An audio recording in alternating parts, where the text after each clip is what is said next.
Since 2020, it may seem like the world is constantly engulfed in crisis after crisis. Every time one crisis begins to die down, it seems like another one pops right up to replace it.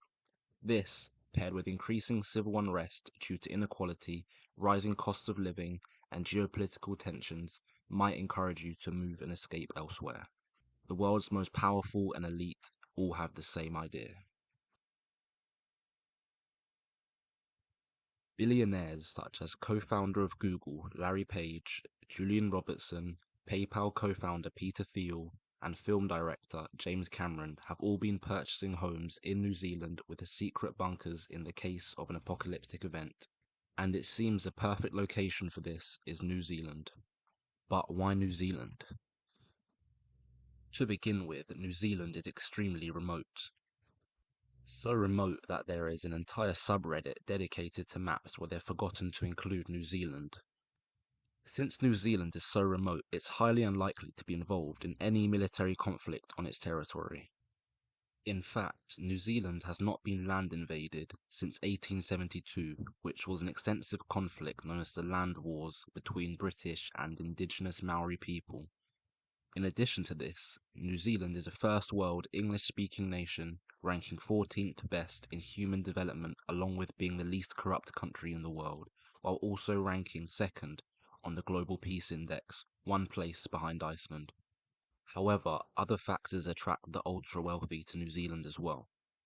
New Zealand is self-sufficient in many sectors such as food and electricity.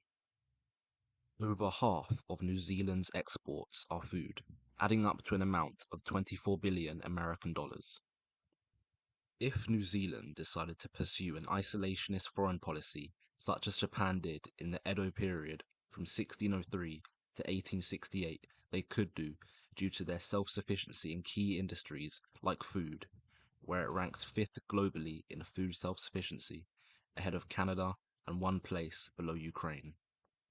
New Zealand is not only food self-sufficient, but also energy self-sufficient in all sectors except oil.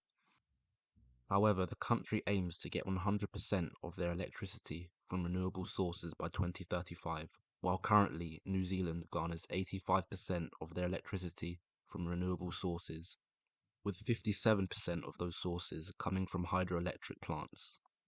So New Zealand is in a perfect geographic and social position to avoid an apocalyptic event and the collapse of society.